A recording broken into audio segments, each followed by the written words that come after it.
La Unión Europea, que tiene unas relaciones privilegiadas con Chile desde hace más de 50 años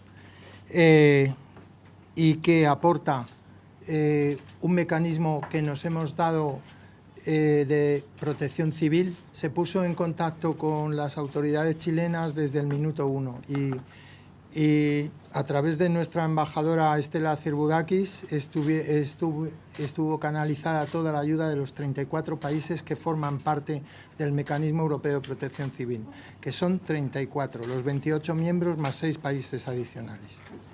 Desde el primer momento desplazamos las fuerzas que fueron solicitadas, porque antes de desplegar fuerzas a un país hablamos con la persona o la institución que dirige la emergencia y nos dicen qué necesitan. Nosotros no traemos nada que no sea requerido previamente y pactado y evaluado técnicamente con un equipo de coordinación de expertos, el cual tengo el honor de dirigir, que ha traído a 14 componentes, entre los cuales estaban 7 ingenieros forestales que han hecho una evaluación del comportamiento del fuego. ¿Por qué pasó este fuego extraordinario? ¿Por qué no se podía estar preparado para él? Porque era absolutamente extraordinario, como su nombre indica, y no puede haber unos recursos permanentes en ningún país que pueda dar respuesta a un fenómeno de esta magnitud. Nosotros habitualmente nos apoyamos entre los países miembros, que lógicamente estamos más cercanos el uno del otro, pero el mecanismo de protección civil ayuda a todo país tercero que así lo solicita, y nuestra actuación en este país, como en cualquier otro, siempre lo hacemos bajo la autoridad nacional. Nosotros no podemos llegar a un territorio extranjero sin ponernos a disposición y coordinarnos conjuntamente con las autoridades que dirigen la emergencia. Nuestras acciones están enfocadas siempre con el principio de primus inter pares. No hemos venido a enseñar, hemos venido a colaborar. Si podemos enseñar algo bien y si aprendemos algo, mejor. Mi compañero, que es el director científico de la evaluación del fenómeno extraordinario, les hará, después de que yo les explique brevemente, que hemos actuado en 2 líneas. Una de ataque al fuego, como inicialmente nos pidió la CONAF, que era aportar más medios para combatir la primera línea de fuego, y para eso trajimos a módulos, unidades de combate de fuego y brigadistas de España, Francia y Portugal, que sumaban entre todos 178 brigadistas, y después, una vez extinguido el fuego, pasamos a averiguar por qué se portó así el fuego, qué es lo que ha pasado aquí. Y yo creo que, si con su permiso, señor ministro, puede proceder mi compañero Marc Castelnau a explicarles qué es lo que ha pasado aquí, después de un análisis basado exclusivamente en datos científicos. Aquí nadie está expresando opiniones personales, solo ciencia. Bueno, buenas tardes. Como bien ha explicado el jefe de la misión europea, Julián, nosotros hemos estado colaborando con los compañeros de Chile, especialmente en la CONAF y con su equipo de evaluación, dirigido por el ingeniero Saavedra, en la reconstrucción del incendio. Como equipo técnico en Europa hemos vivido diversos impactos de diversas tormentas de fuego, pero nunca habíamos vivido el impacto de una tormenta de fuego como esta. Sí es cierto que en el mundo, en zonas continentales mayores, donde hay calentamientos y se generan grandes tormentas, como es el interior de Canadá, el interior de Siberia, el interior de Australia, se han dado tormentas que se pueden comparar. Y en este sentido hemos hecho un poco el análisis. Hay que entender que el principal aspecto importante a destacar es una sequía que empieza en Chile el año 2009. Esa sequía es la que lleva acumulando inercia para que los ecosistemas de todo el hemisferio del cono sur, pero en todas partes del mundo, estén empezando a tener problemas de salud. digamos que nuestros bosques están enfermos por el cambio climático. Y esto lo hemos visto en Europa, lo hemos visto en Siberia, en Canadá, en África, en Australia y en Sudamérica. Esa sequía ha puesto las bases del episodio de incendios que hemos vivido. A esa sequía le añadimos una situación meteorológica extrema durante enero que bate récords de temperatura y que estresa más todavía nuestros bosques. A eso hay que añadir una situación atmosférica estática en el Pacífico Sur con unas altas presiones que mantienen la situación extrema prolongada. No es que tengamos un día de malas temperaturas, que tenemos todo el mes de enero de malas temperaturas.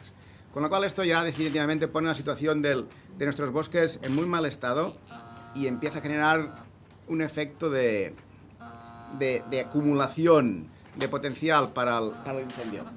Yo os quiero enseñar la imagen, me levanto, voy allí, les enseño y vuelvo. Para que...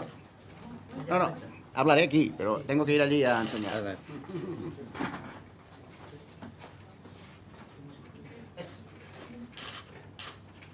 Este es la columna de su incendio. Tiene escala planetaria. Es visible sin zoom, obviamente de la estación espacial, y no hay nadie en la Luna para verlo, pero lo hubiese visto perfectamente. Este incendio asume un tamaño o un impacto sobre todo el hemisferio sur que aprovecha una de las situaciones normales meteorológicas que se dan en el hemisferio sur y en el Pacífico, que es la situación de altas presiones delante de Chile, que presiona la masa de aire contra los Andes y genera una situación estanca, como una presión, que los pequeños incendios van llenando. Cuando aparece la baja en el Pacífico, un poco más arriba de Santiago, esa baja invierte el ciclo del aire que sigue, digamos, el canal entre la cordillera litoral y los Andes hacia Santiago, en el flujo normal del viento sur-norte. Cuando la baja para ese flujo, los incendios a partir de ese día 22, 23, empiezan a llenar la atmósfera. La presión de altas presiones normal en este momento no deja a los incendios capacidad para evacuar la energía. Eso es una olla a presión. Cuando el incendio se ve influenciado en cierta manera por la baja, lo que hace es absorber esa baja hacia él. Esa baja crea un canal de liberación de energía en la atmósfera y en ese momento se crea una tormenta de fuego. En ese momento la tormenta de fuego avanzó a un ratio que nosotros no teníamos registrado. 8.240 hectáreas hora. No una noche, hora. El mayor incendio que nosotros habíamos registrado en Europa avanzó 27.000 hectáreas en 12 horas. Este se comió 114.000 hectáreas en esas 14 horas. Es algo sorpresivo para nosotros. Realmente hemos estado analizando un fenómeno muy difícil que durante los propios meses vamos a tener que aportar más datos, que configurar mejor los modelos, pero después de consultar la comunidad internacional sí que podemos afirmar que este es uno de los grandes incendios que hemos visto en el planeta a escala planetaria, y es un incendio que tiene su base en el concepto de cambio climático. Básicamente todo un ecosistema entero está fuera de su rango desde hace 8 o 9 años y ese ecosistema está débil, y los incendios, como las plagas en Norteamérica y en Europa, han venido a aprovechar como perturbación ese fenómeno. Si pasa, siguiente imagen.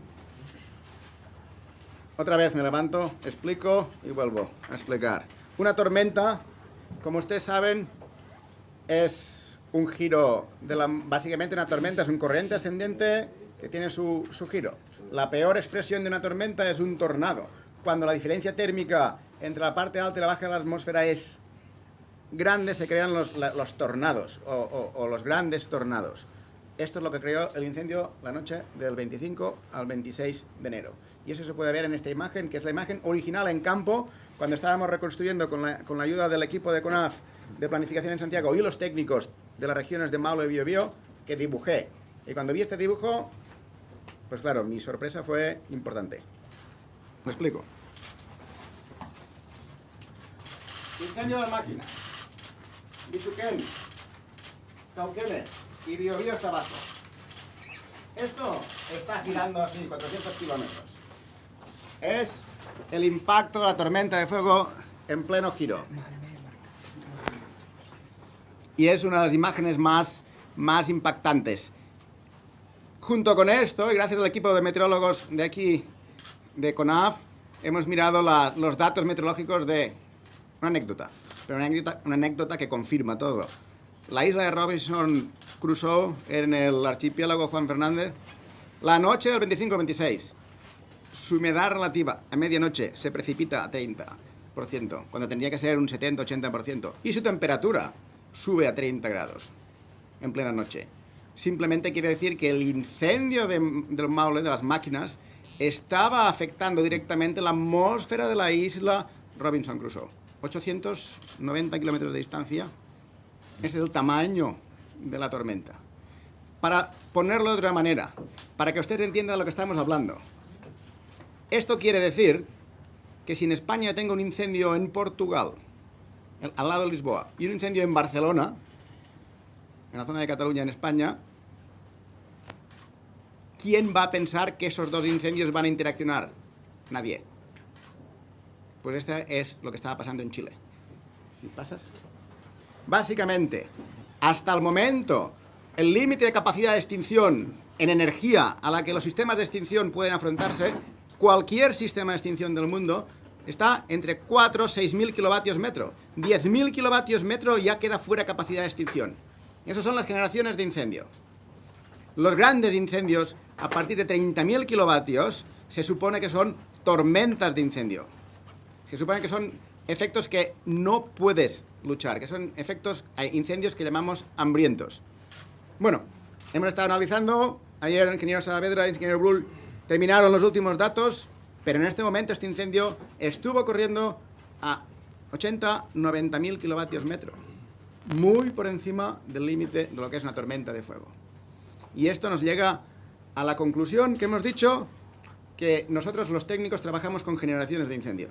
El concepto de generación de incendios es muy simple, es para explicar cómo los incendios han ido evolucionando, o sea, el reto que el incendio plantea y cómo nosotros respondemos. Es un concepto que nace en Europa, pero que en estos momentos se aplica en el mundo. Básicamente, la primera generación de incendios es cuando los grandes incendios aparecen porque hay continuidad ilimitada de vegetación. Entonces, tienes que empezar a gestionar el paisaje. Pero la segunda generación de incendios aparece cuando el incendio que tiene gran continuidad la puede recorrer a alta velocidad. Es la segunda generación de incendios. Ahí es cuando aparecieron en su día medios aéreos y cuadrillas profesionalizadas. Pero la evolución de los incendios llevó a los incendios continuos y rápidos con alta intensidad. Y eso ya provocó cambios de estrategia, planificación, usos de fuego técnico, simuladores de incendios. Cuando estábamos con eso, estamos hablando de los años 90, apareció la cuarta generación de incendio, que eran los incendios continuos, rápidos e intensos, penetrando dentro de pueblos, urbanizaciones y ciudades. Era una emergencia de protección civil, ya no era un incendio forestal. Eso era la cuarta generación de incendios. Cuando todavía estábamos discutiendo qué pasaba, apareció el cambio climático y aparecieron los mega incendios, que es la simultaneidad en una zona geográfica más o menos grande de grandes incendios de tercera o cuarta generación. Estamos hablando de incendios de 30-40.000 hectáreas. Eso es lo que vimos en episodios 2009 en Australia, Grecia 2007, Portugal 2003, España 2006, 2012 en todo el sur de Europa. Eso eran los mega incendios, simultaneidad de grandes incendios propagando a la vez en intensidad, con velocidad y con continuidad en una zona geográfica y que provocaban el colapso de sistemas de extinción. Este era el límite. Nuestra conclusión preliminar es que Chile sube el listón a la sexta. No solo son grandes incendios propagando simultáneamente, sino que son grandes incendios propagando simultáneamente que unen sus esfuerzos para interaccionar y alterar toda la atmósfera a escala continental a su alrededor. Eso es la conclusión preliminar. Ningún país del mundo tiene capacidad de afrontar por sí solo esto. Perdón, pero lo que queda de temporada de incendios, lo que ustedes han visto en Chile, de febrero a julio, mega incendios de esta magnitud, ¿se podrían repetir en esta temporada? Es una pregunta muy concreta. Yo he estado en Chile, aterricé el 5 de febrero, no he recorrido todo el país. Se pueden repetir grandes incendios, se pueden repetir. No le puedo asegurar que no se va a poder repetir una tormenta de fuego, pero es poco probable ya a estas alturas de la temporada. Nuestra experiencia nos dice que las tormentas de fuego se dan a los principios de lo que es una campaña de incendios, y por un concepto muy simple. Cuando la vegetación está débil y entra en verano, como cualquier ser vivo, cuando ve que las cosas van mal, baja la energía mínimo y se pone a dormir. Es lo que hacen los mamíferos en invierno, en los sistemas boreales, pero la vegetación en climas que tienen verano secos hacen lo mismo. En ese momento que hacen eso es cuando tienen la mayor disponibilidad de combustible para quemar. En principios de campaña, su enero, digamos, el principio del verano. Eso es lo que sabemos y eso es lo que nos da un tiempo de reacción. Pero no tengo capacidad ni he viajado por todo Chile para poderlo asesorar, pero mi experiencia fuera de Chile es lo que me dice.